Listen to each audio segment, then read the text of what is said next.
Nigeria on the sidelines of 2025 BRICS Summit partners Brazil on manufacturing medical commodities locally.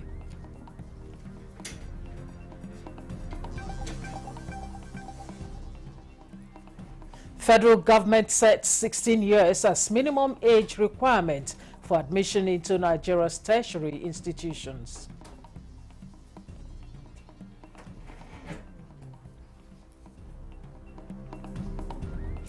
Nigeria's First Lady attends Global First Partners Academy in New York, charts path for Nigerian women and youth.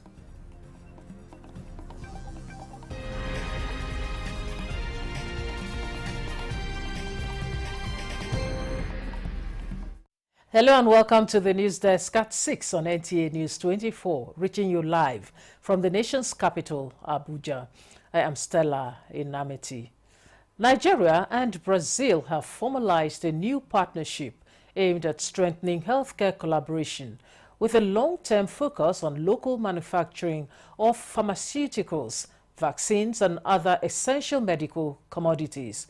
The Nigerian Coordinating Minister of Health and Social Welfare, Professor Mohamed Ali Pate, and his Brazilian counterpart, Alexandre Patliha, signed a memorandum of understanding on structured mechanism for the partnership on the sidelines of the 2025 BRICS Summit of Heads of State and Government in Rio de Janeiro. To secure commodities like vaccines, which Brazil is able to produce and has been producing for decades, that are safe, that are efficacious, that are well regulated, with a view to transferring those technologies over time for the manufacturing to take place in Nigeria. Certain pharmaceuticals for HIV, TB, and other drugs that we use, there is a private company in Brazil that is already in discussions through its partner to establish a manufacturing plant in Nigeria. Now, the relationship between the two governments would enable those trade relations to accelerate. Professor Ali Pate explained that the partnership, which has been in process between private partners from the two countries for some time, got new momentum, with Brazil now showing more seriousness to Nigeria as a result of the respect President Tinubu's administration has been able to earn from the Brazilian government. And the fact that we're willing to consider buying before they come to manufacture, in fact, gives them an incentive, because over time we want to exit from having to depend on bringing all that we need. We want to domesticate our manufacturing capacity, to create economic value, to produce the drugs that we need and commodities that we need, at the same time to create jobs for our youth and to have transfer of technology so that our country will also be in the path to developing its own technologies, which will serve our population in Nigeria, our neighbors in West Africa, potentially in Africa. And who knows, there may be things that we can produce which Nigeria may buy from us as well. That is the idea of trading between countries. But we also have to learn from each other because Brazil and us have shared heritage, shared size, structure, and there are many areas where we can learn from Brazil, and Brazil can also learn from us. Spouses of heads of states and government from across the world under the auspices of Global First Ladies Alliance are again converging on New York for the 2025 Global First Partners Academy.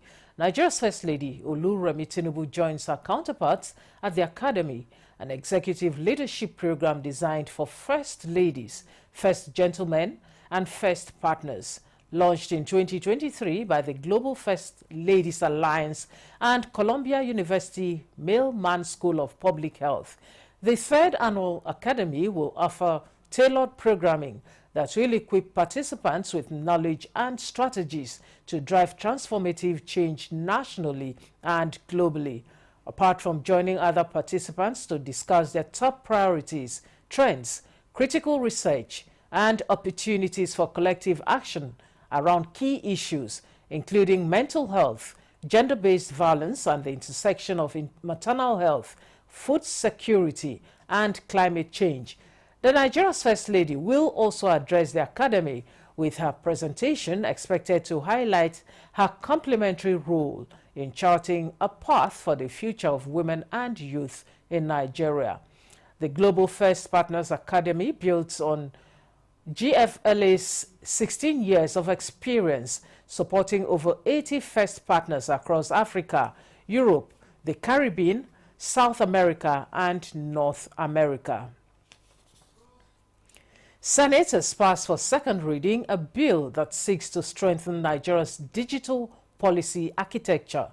The proposed legislation, sponsored by Senator Salisu Afolabi, provides exhaustive legal framework for electronic and digital transactions.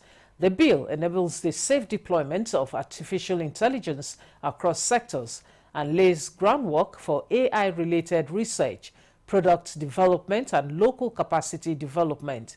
Meanwhile, senators reassured that bills for concurrence from the House of Representatives will continue to receive due consideration. The principle of chamber reciprocity does not necessarily mean for us garbage in, garbage out. We will continue to consider concurrence bills sent from the House of Representatives the same way they also consider our own, and we will ensure that every bill is given attention in overriding public interest. Let our brothers in the House of Representatives know that we cannot joke with anything that comes from there. It takes two hands to clap, and we'll continue to work together.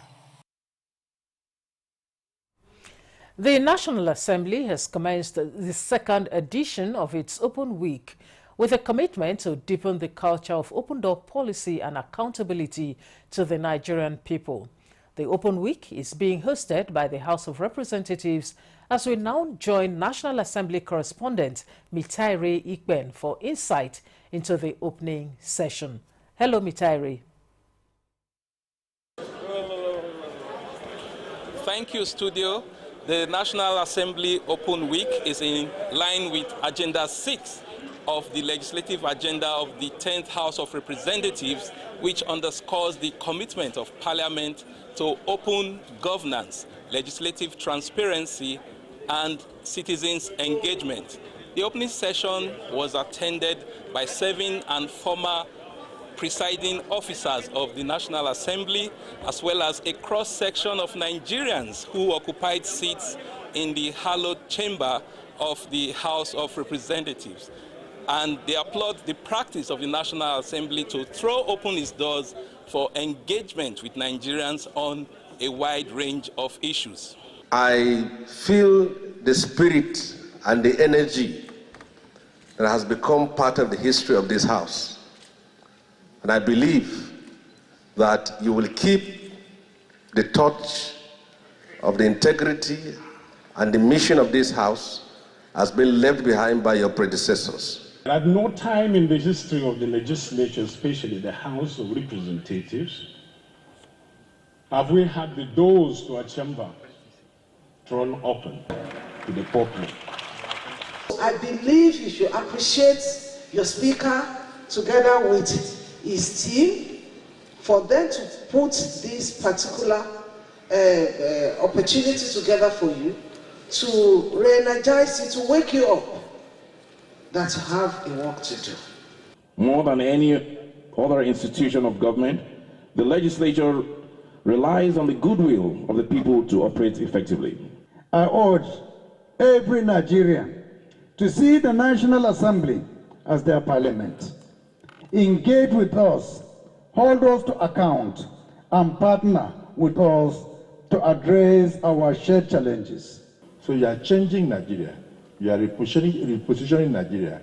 You are making it possible for good governance to come, irrespective of who occupies the villa. Now, some of the issues coming up in several interactive sessions in the next 3 days of the National Assembly Open Week cut across agriculture, food security, political inclusion for women and youth, as well as constitutional role for traditional rulers. Of course, we will keep Nigerians abreast and updated with the issues and the outcomes of the interactive sessions. It's back to you in the studio. Thank you, Mitairi. Now moving on. The federal government has officially set 16 years as the minimum age requirement for admission into Nigeria's tertiary institutions. Minister of Education, Dr. Tunji Alausa, made this known at the opening session of 2025 policy meeting on admissions organized by the Joint Admissions and Matriculation Board, JAMB, in Abuja. Dr. Alausa emphasizes that the age limit is mandatory and non-negotiable, warning that any institution found violating the directive or engaging in admission fraud will face strict legal sanctions. He stresses government's resolve to uphold integrity and standards in the education system. Stakeholders also approved the following national minimum cutoff marks for the 2025 admission exercise. Universities, 150. Colleges of Nursing, 140. Polytechnics, Colleges of Agriculture and Colleges of Education, 100. The policy is aimed at ensuring compliance with academic standards and enhancing the quality of education in the country. The Nigeria Meteorological Agency, NIMET, has issued a flash flood risk alert across major cities in the country. The agency in the statement identified 16 states likely to experience flooding due to the start of the rainy season. These states include Sokoto, Kaduna, Zamfara, Yobe, Bauchi, Bayelsa, Jigawa, Adamawa, Taraba, and Niger. Other states listed as flood risk include Nasarawa, Benue, Ogun, Ondo, Lagos, Delta, Edo, Cross River, Rivers, and Akwa Ibom.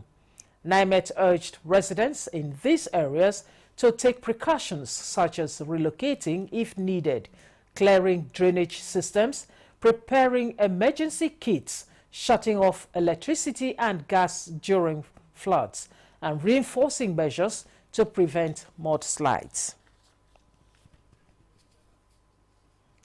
This is the news desk at 6 on NTA News 24. More stories will follow after this break. It's engaging, it's refreshing, and impacting. Are you interested in contributing to the Nigerian project? Are you keen on adding your voice to the making of the Nigeria of our dream? Are you willing to be part of the new tribe of Nigeria that are sold on doing the right thing always? Then join the conversation every Saturday by 5 p.m. on Impact Nigeria on NTA News 24. It's a live interactive discussion program that focuses on values, reorientation, and nation building. Join our team of passionate Nigerians as they dissect key ethical issues that impact Nigeria and Nigerians. Be part of our program live and via our social media platforms. Saturdays, 5 p.m. and repeat broadcast Sundays, 1:03 p.m. Impact Nigeria, coming soon on NTA News 24. Join us. Welcome back and thanks for staying with us. Now, can Nigeria build a shared identity that rises above its differences? This question resonated on Good Morning Nigeria today. Experts mentioned the need to explore practical pathways towards achieving sustainable national cohesion. The conversation emphasized the urgent need for a national dialogue, a platform that can restore trust, rebuild national values, and strengthen unity across Nigeria's diverse landscape. Ekemini Williams has details. In a country rich with cultures, language, and beliefs, the question of who we are as one people continues to challenge national unity. Experts on Good Morning Nigeria pointed to growing mistrust, especially among the youth, and a deepening loss of faith in the system as key factors eroding national cohesion. Our biggest challenge is that they do not believe in the Nigeria of any dream. We have failed them because we have promised them that they're the leaders of the future, but unfortunately we have removed the ladder, we have removed the posts, so it's difficult for them to see a Nigeria that really belongs to them, because here we are with everything almost working against the thought of getting young people to lead the nation into the destination of our dreams. If you ask me what the survey said about that, it is another kettle of fish, because young people genuinely believe that Nigeria is not for them. And that's what you see in the Japa syndrome, that you see in every one of them wanting to go, all out there. They stressed the need to define a homegrown national value system, one rooted in shared goals, mutual respect and civil responsibility to help Nigeria take its rightful place on the global stage, not just as a nation of many people, but as a people with one purpose. When a nation, when a people has reached this pinnacle, there must be a coming together. Coming together that is not political, coming together that is beyond. That is what we call it in our own organization. We said there must be a broad national dialogue, and we target a dialogue with wisdom. And we go and study all civilization, all society that has reached this level. When they reach this kind of there must be a coming together. So what is that thing? What are those things that a Nigerian should be known by? Cohesion and identity is built by shared values. If you say, who is an American? Around the world, people will tell you attributes with which you can identify an American. Experts also seek an inclusive national conversation, one that reflects the voices of every region, every generation, and every identity to shape a new narrative of belonging. To deepen inclusion and connection across the country, guests advocated revamped empowerment initiatives, rural development investment, and youth-driven engagement platforms that offer real hope and opportunity. In Abuja, Ekemini Williams, NTA News. With just hours to go, anticipation is building for the launch of According to the President, a new book by former presidential spokesperson Garba Shehu. Appearing on Good Morning Nigeria, Shehu described this 260-page book as a blend of analysis, personal anecdotes, and political insight, drawn from 2 decades in the corridors of power. To write the history that one has gone through, I have written a book that essentially aims to do 2 things. One is to bring experience that one had garnered over the years of presidential communications. And let me say that, I was in the villa as special assistant media to former Vice President Atiku Abubakar in the 2nd term of President Olusegun Obasanjo. We had a contrasting experience from what we had under Buhari.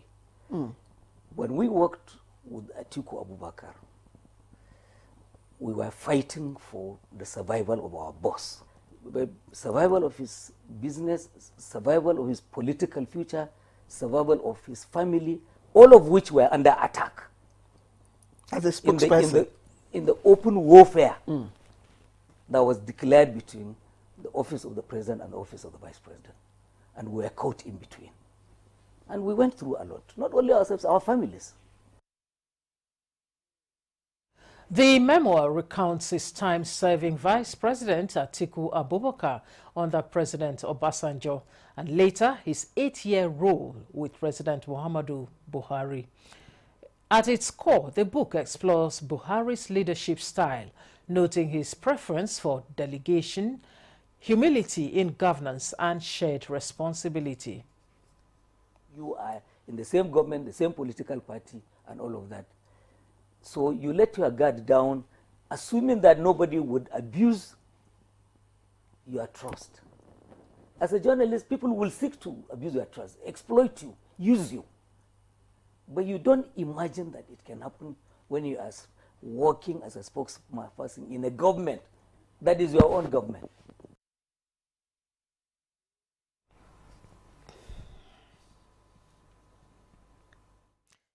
Also reflects on the role of a spokesperson, urging calm and professionalism in communication. He advises against inflammatory responses, stressing the value of measured, constructive dialogue, even under criticism.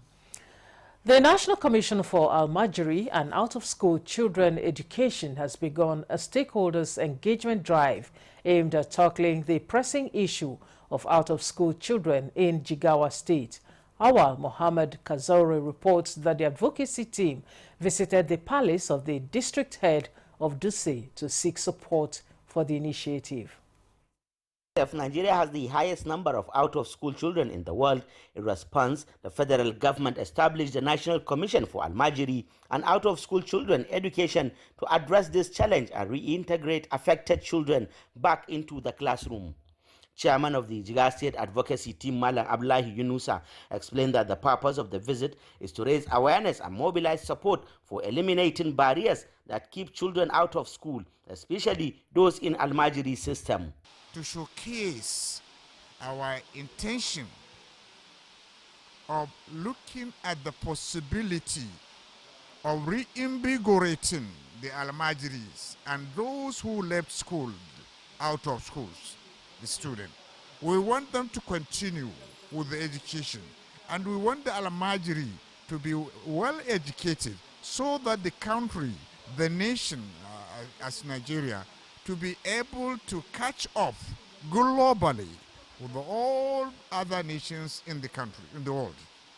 He noted that despite free and compulsory basic education in Nigeria, about 10.5 million children aged 5 to 14 are still out of school, with almost half of them living in northern states. The team is therefore identifying key areas for intervention to strengthen the Almajiri system and ensure these children are included in formal education. In his remarks, the Emir of Dutse Alhaji Hamim Nuhu Sanusi, represented by the district head of Dutse Jamilu Basiru Sanusi, called on traditional rulers, religious leaders and other stakeholders to work together to tackle the issue head-on. He emphasized that community support is crucial to ensuring lasting solutions. The return of out-of-school children and especially Almajiri that we are having that are roaming in the street. So we are doing this to engage them and their teachers so that they should understand the need for them to domesticate them so that they should not be roaming in the street, and the government may come in to intervene so that at least these children will have a basic education at their own level. The advocacy drive in Jigawa State is part of a nationwide campaign launched simultaneously in 7 states to reduce the number of out-of-school children and improve access to quality education in Nigeria. In Dutse, Awal Muhammad Kazaure, NTA News. In a bold effort to bridge the gender gap in technology and innovation, a transformational workshop aimed at equipping school girls with practical digital skills and inspiring them to pursue careers in science, technology, engineering, arts and mathematics has been held in Abuja. Thomas Obetere reports. The workshop put together by HACODE Technology Initiative is to introduce girls to basic computer programming and digital skills to inspire students to explore careers in STEAM, giving many their first hands-on experience with technology and opening their minds to new possibilities. We're here to motivate the girls, the students, to be involved in STEAM, to be involved in science, technology, engineering, arts, and mathematics. We know the world today is moving forward in the digital age. We are in the digital age as we speak. As AI is moving forward, technology is moving forward, we want to bring the girls and move forward with them. As the world becomes more digital, initiatives like HACODE are ensuring that young girls in places like Masaka are not left on the sidelines. With continued support and access to technology, these students could soon become the next generation of software engineers, digital artists, and tech entrepreneurs. We should not let anybody tell us that the sky is our limit, because there is no limits except to set our limits by ourselves. Those who are ready to break barriers are those who succeed. So I am ready to break barriers so that I can succeed. The government is coming to our aid by bringing in more scientific equipment into the school. Beyond just teaching skills, the event also focused on building confidence, creativity, and collaboration. The goal is to break down gender stereotypes and ensure no girl is left behind in the digital revolution.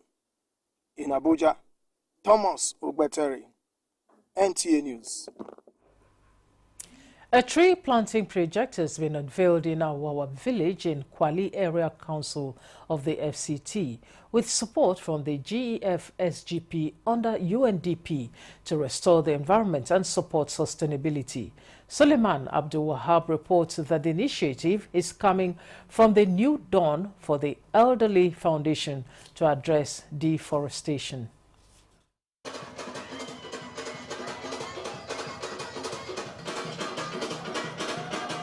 In our village, countless trees have been cut for firewood and farming activities, leaving part of the land vulnerable to heat, soil loss, and erosion.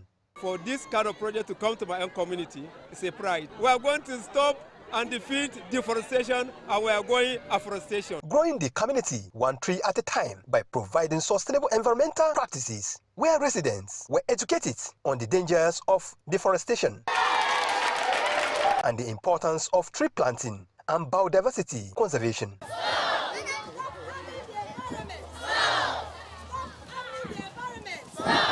There's this song they say, now our community be this, so we no get another one. Now our community be this, so. Coming into Awawa, for instance, you see lots of our charcoal. We are coming to show them alternative ways, of cooking their food, clean cooking, without falling trees. If you cut one tree, plant three. There is a possibility one or two may likely survive, and that is to keep our environment healthy. Therefore, without our environment being healthy, I'm assuring you that even the life human beings are living will become difficult. The gathering selected coconut tree for its environmental and economic values, as it provides shades and also generates income to further empower residents, especially the youth. The program offered training on agroforestry, sustainable farming, and cleaner cooking alternatives to reduce deforestation and improve health. This is what we've been expecting for long, and today we have it right in our village here, and we really appreciate. Lack of gas is the problem. We don't have gas, that is why. The tree planting initiative in our village is a model example of how local actions supported by global partnerships can address climate and environmental challenges. In Abuja, Suleiman Tobu Abdul Wahab, NTA News. And that concludes the news desk at 6 on NTA News 24. Thanks for watching. I am Stella Inameti.